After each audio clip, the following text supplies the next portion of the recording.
राजस्थान के एक छोटे से गांव में रहती थी रुक्मा देवी। उम्र यही कोई 60 साल की होगी उनकी। गांव के लोग कहते थे कि वो औरत नहीं बल्कि डायन थी, क्योंकि शादी होते ही रुक्मा के पति की मौत हो गई और फिर धीरे धीरे उसके परिवार के सब लोग एक एक करके खत्म हो गए और साथ ही गांव में पड़ा अकाल।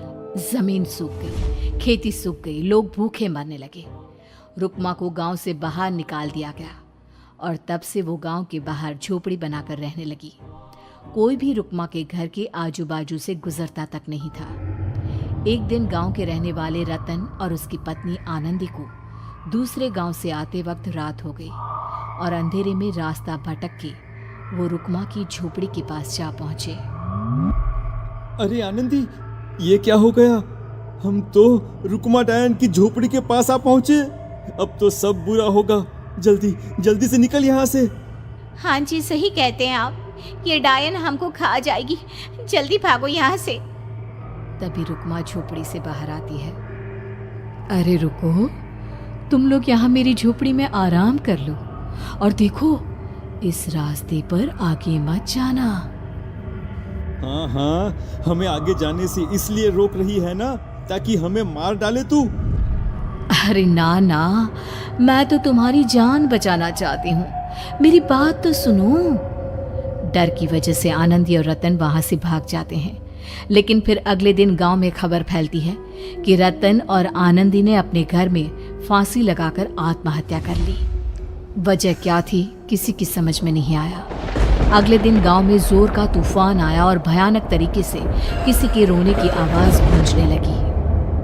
अरे भाई, लगता है उस डायन रुक्मा ने गांव पे काला जादू कर दिया है। हाँ भाई, मुझे भी ऐसा ही लग रहा है। लगता है कल आनंदी और रतन मर गए। लगता है ये उसी का किया धरा है। हमें सरपंच के पास चलना चाहिए। वो दोनों आदमी सरपंच के घर पहुंचते हैं। अरे, तुम इस वक्त यहाँ पर क्यों आए हो?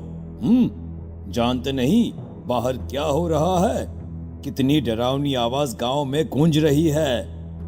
बस मालिक, किसी तरह आ गए। पूरे गांव वालों की जिंदगी का सवाल है। अरे मालिक, ऐसे तो सब एक एक करके मर जाएंगे। तो क्या चाहते हो? क्या किया जाए? मालिक, हमें रुक्मा को मारना होगा। अरे जब तक वो डायन गांव में जिंदा रहेगी तब तक गांव में ये सब होता ही रहेगा। शायद ठीक कह रहे हो तुम लोग, मगर ये काम करेगा कौन? मालिक, अगर आप कहे तो हम दोनों मिलके इस काम को अंजाम दे दे।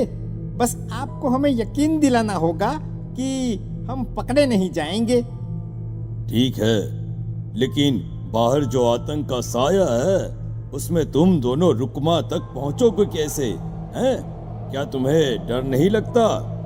मालिक, आप उसकी चिंता ना करें। काल भैरव का भभूत है हमारे पास। रुक्मा तक पहुंचकर आसानी से मौत के घाट उतार देंगे उसको। हाँ, मैं भी चलूंगा तुम लोगों के साथ। उस डायन को मरते हुए देखने की बड़ी इच्छा है मुझे। सरपंच उन दोनों लोगों के साथ गांव के बाहर की तरफ चल देता है। गांव में घनघोर काली रात पसरी हुई थी और दिल दहलाने वाली चीख की आवाज माहौल को बेहद खौफनाक बना रही थी। हाथ में काल भैरव का भभूत लिए वो तीनों रुक्मा की झोपड़ी की तरफ जा रहे थे। वहां पहुंचने के बाद, ये लो खंजर और पार कर दो इस डायन के कलेजे के अंदर। मालिक, आप बस यहीं खड़े होकर नजारा देखो, आज ना बचेगी ये।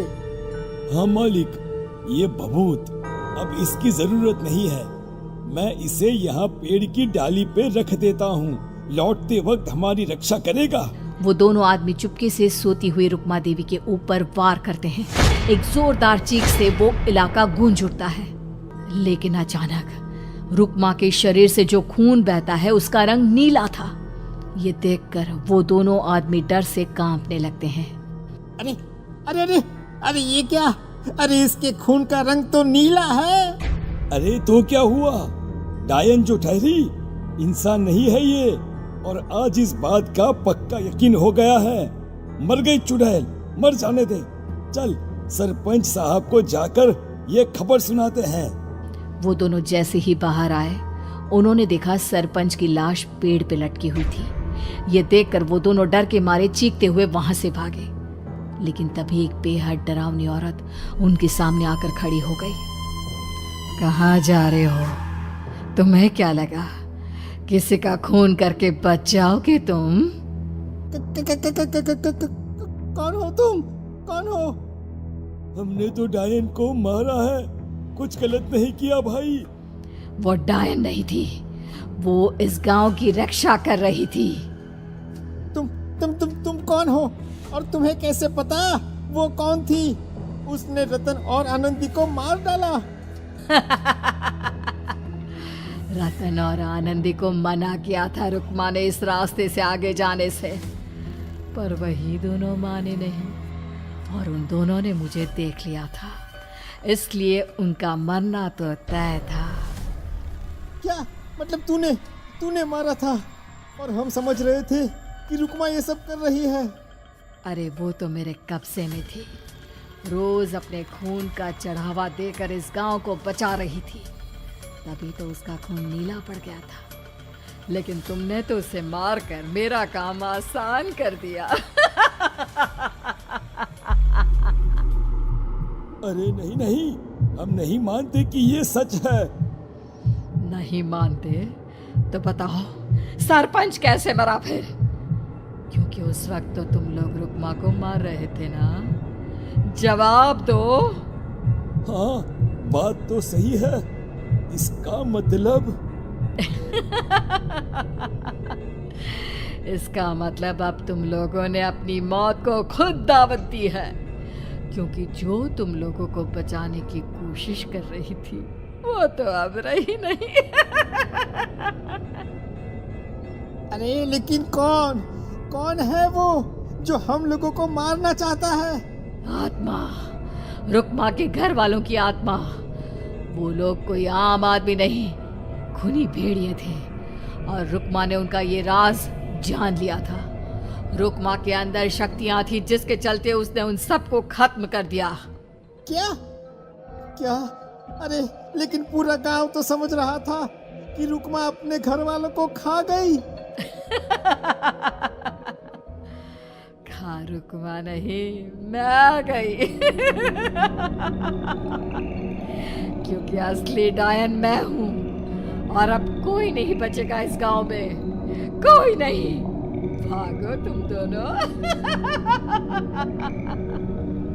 वो दोनों आदमी पागलों की तरह भागते हुए गांव पहुंचते हैं। वहां देखते हैं कि पूरा गांव खुद की नदी बन चुका था। हर तरफ लाशें ही लाशें पड़ी थी और रुक्मा के मरे हुए घर वाले उन लाशों को खा रहे थे। कुछ देर के बाद उन दोनों का भी वही हाल हुआ।